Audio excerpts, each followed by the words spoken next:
ये दोनों निष्पक्ष गवाह हैं जिन्होंने इस पूरी मुहिम में हिस्सा लिया है। आप बोलिए, 3-4 किलोमीटर बाद तो दूसरे जिले का बाईपास शुरू हो जाता है। नहीं, पहले तो मैं इनसे ये पूछना चाहता हूँ, ये कह रहे हो कभी आए नहीं है। 3 बार शिवसेना के लोग वहां पे आए हैं मंदिर बनने से पहले, तो 3 बार तो मैं खुद साथ गया हूँ। तो सबसे बड़ी झूठ तो इनकी यही है।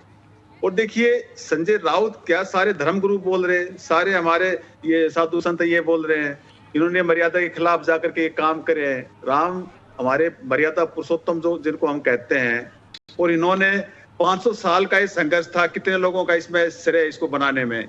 अब ये पूरा श्रेय ये खुद मोदी ये चाह रहे हैं कि बस सारा श्रेय मोदी जी को जाए।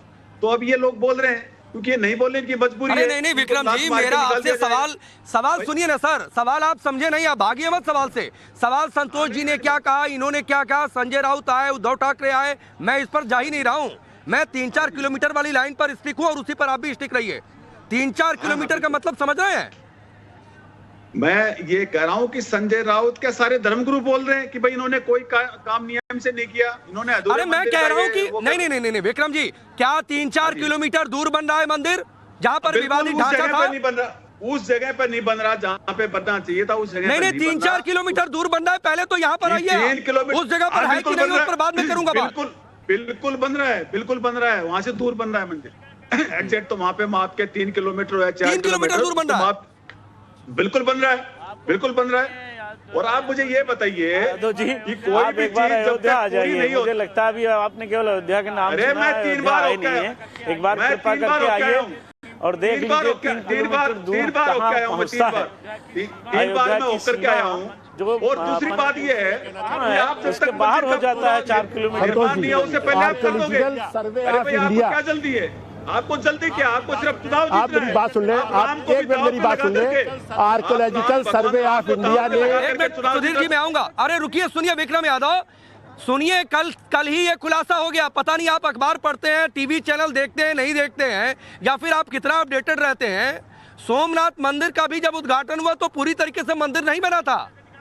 तो ये सवाल नहीं बना तो सरकार का क्या योगदान था उसमें? गर्भगृह बनकर तैयार है, नहीं था। गर्भगृह बनकर तैयार है, बेटे की शादी हो। नहीं गर्भगृह बनकर तैयार है। तो ये जो विरोध में अंधे हो रहे हैं, ऐसे काम मत क्या करिए सर। 3-4 किलोमीटर का फर्क समझा करिए, 3-4 मीटर की दूरी नहीं है। आपकी भी मजबूरी है। में अयोध्या पार करके आप चले जाएंगे बाईपास पर। आपकी भी मजबूरी है, आपको इनको फेवर करना पड़ेगा।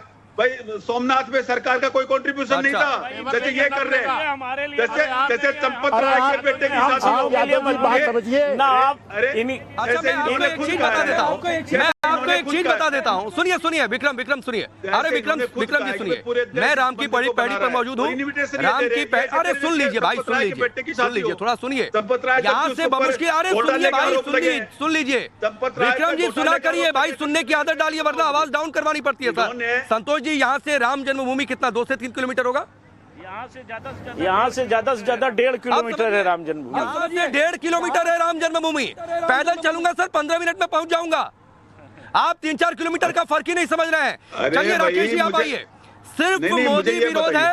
अरे रुक जाइए, ठीक है, हाँ रुक जाइए, जवाब सुनिए। सिर्फ मोदी विरोध है। 3-4 किलोमीटर को शायद संजय राउत ने समझ लिया 3-4 मीटर। सेंट्रल डोम जहां पर है, संतोष जी जो जब ढांचा गिर रहा था उन कार सेवकों में थे, 4 गोलियां इन्होंने खाई हैं। सुधीर द्विवेदी जी के पिता ने कानूनी लड़ाई लड़ी, परिचय मैंने पहले दिया है। इन दोनों लोगों की बातें झूठ है। विक्रम यादव, संजय राउत सच्चे हैं। इन्होंने गोली खाई थी तो इनको नहीं पता शिवसेना की क्या भूमिका थी। अगर ये गोली खाने वालों में थे तो इनको पता है कि शिवसेना में ही थे, और शिवसेना में ही थे। विक्रम यादव शिवसेना में ही थे। संतोष जी चलिए, राकेश त्रिपाठी का जवाब सुनिए। रुक जाइए, शिवसेना में होते तो शिवसेना में रहते, ये शिवसेना में नहीं थे। अरे यादव जी सुनिए, मैं बहुत स्पष्टता से कह रहा हूं राकेश जी, चंद्रशेखरों को समझाने को क्या हम अपने प्राण दें? राम वही है, कितने और प्रमाण दें? ये मानने को तैयार नहीं है। सच ये है कि सत्ता में रहेंगे तो करेंगे लूट और विपक्ष में बैठेंगे तो बोलेंगे झूठ। केवल यही काम है। 1 इंच नहीं परिवर्तन है, 1 इंच कहीं नहीं परिवर्तन है। जहां रामलला थे वही रामलला है, और रामलला वही विराजमान होंगे, वही उनकी प्राण प्रतिष्ठा होगी।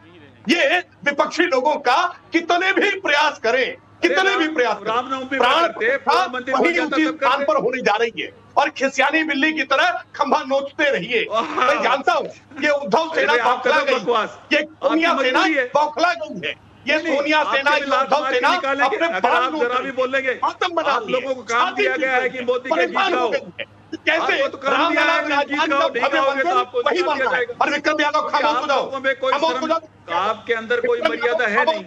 आप लोग तानाशाही वाली भाषा काम करते हो, रामद्रोहियों को अब देश सुनने को तैयार नहीं है। ये देश में महोत्सव मना रहा है, उत्सव मना रहा है। देश में जर्जर में इतना हालात है, इतनी प्रसन्नता है कि हमारे प्रभु आ रहे हैं, लेकिन ये आसुरी प्रवृत्ति के लोग, ये नकारात्मक प्रवृत्ति के लोग अभी भी अगर मर्यादा का ख्याल रखते, लेकिन कितने भी प्रयास करो, कितने भी प्रयास। अरे विक्रम यादव सुन लीजिए सर, लगातार बोलने से कुछ नहीं होता है। अभी सिर्फ राकेश त्रिपाठी जी की आवाज ऑन एयर जा रही है, प्लीज। सुन रहा हूँ इनकी चलिए, अरे विक्रम यादव परेशान मत हो, बाल नोचो, छाती पीटो, कपड़े फाड़ो, कोई भी प्रयास करो, रामलला विराजमान वहीं होने जा रहे हैं। 22 तारीख को भव्य प्राण प्रतिष्ठा वहीं होने जा रही है। कितने भी प्रयास करो, कुछ टलने वाला नहीं है। इसलिए संतोष जी जो बात कह रहे हैं उन बात को ध्यानपूर्वक सुनिए। वो वही अयोध्यावासी है, प्रत्यक्षदर्शी है। सुधीर जी की बात पर विश्वास करो, ये वही अयोध्यावासी है, प्रत्यक्षदर्शी है। और आप किसी की बात सुनने को, मानने को तैयार नहीं हो। नहीं राकेश त्रिपाठी जी, संतोष दुबे सिर्फ अयोध्यावासी नहीं है, वो उन कार सेवकों में थे जिन पर गोलियां चली थी, 4 गोलियां इन्हें लगी थी। इसको मंदिर पूरा हुआ नहीं, उसको पहले उद्घाटन कर रहे हो। पहले हिंदू धर्म को समझो। विक्रम यादव क्या खतरा करा लिया है, क्या मजहबी परिवर्तन करा लिया है, क्या हिंदू धर्म में भाव को समझोगे कि नहीं समझोगे? हिंदू धर्म में भाव को समझो। आप जाकर के पता करो, कलाचार में ईश्वर के अतिरिक्त पूर्ण कुछ भी नहीं है। ना विक्रम यादव तुम पूर्ण हो, ना तुम्हारी फर्जी पूर्ण है। पूर्ण कुछ भी नहीं होता है, केवल ईश्वर की सत्ता पूर्ण होती है। और इसीलिए प्रभु का मंदिर का गर्भगृह बनकर के तैयार है, वहाँ प्राण प्रतिष्ठा हो रही है, पूरे विधि विधान हो रही है, ये आपका चुनावी हो रही है, आचार्यों के निर्देश पर हो रही है, संतों के परामर्श पर हो रही है, वहाँ मंडलेश्वरों की उपस्थिति में हो रही है, शंकराचार्यों के आशीर्वाद से हो रही है। मैंने बार-बार कहा प्राण प्रतिष्ठा वही बनेगा। कितने भी प्रयास, मैं आगे बढ़ रहा हूँ। राकेश जी मैं आ रहा हूँ। अरे रुक जाइए विक्रम यादव जी, सर प्लीज लगातार मत बोलिए, मैं आखिरी बार कह रहा हूँ सर, प्लीज।